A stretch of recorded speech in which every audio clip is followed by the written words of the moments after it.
you guys, the time has come.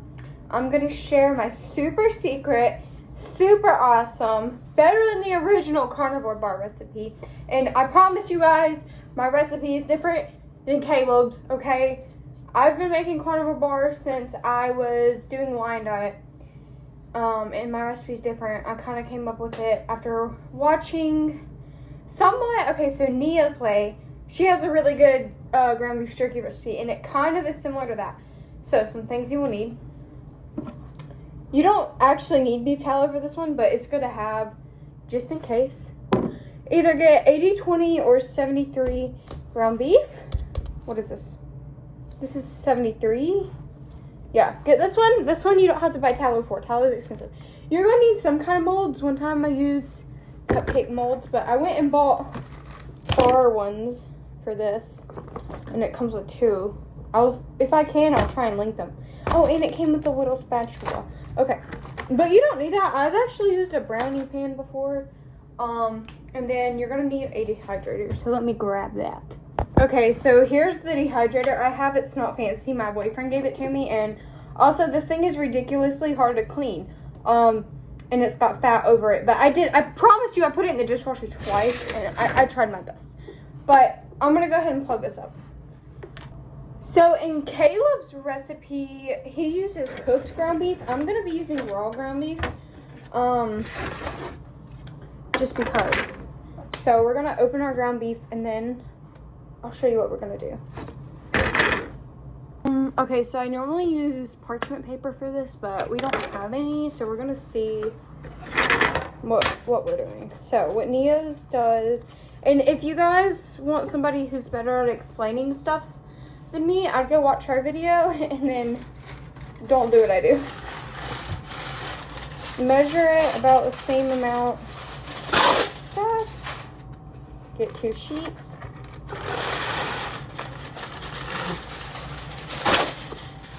Okay.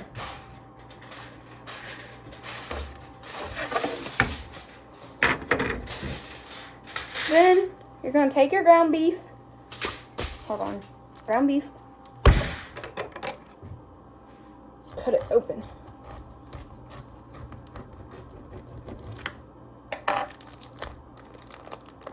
You're going to slap it on here. Get as much as you think will work. Okay, that's probably good. And then we're gonna like kind of spread it out kind of thin.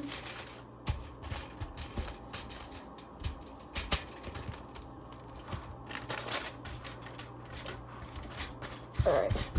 Then lay our piece of parchment paper or foil, if that's what you got. Then you're gonna take a rolling pin. I don't own a rolling pin, so we're gonna use this.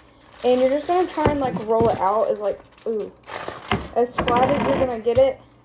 And I promise you guys, there's probably better ways to do this, but this is what I've done. And also, sometimes I've just like crumbled up the ground beef on there and done it that way, but this dries it out quicker.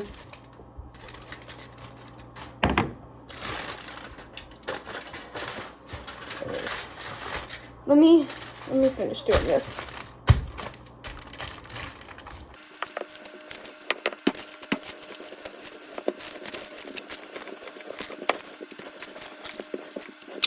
Once you got it all rolled out, I promise you guys, I cleaned the counters before I did this. You're going to take the tray, peel one side up, take the meat.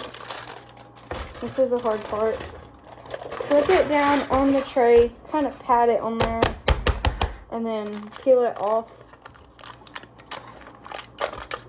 And then you're not always going to get it perfect. That's fine. I don't really care.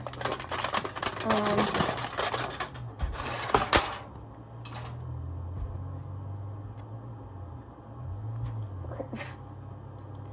We're just going to take all these extra bits off of here and reuse them. And this is kind of like a guessing game. Like, what do you think is going to fit? Okay. I'm going to go stick this on the dehydrator.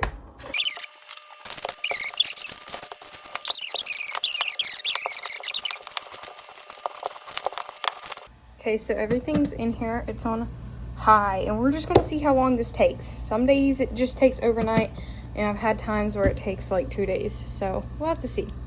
Okay, so something that I do is midway through, I'll go in and break up all of the pieces into smaller pieces so that it crisps up faster, and that is what I'm doing right here, as you guys can see.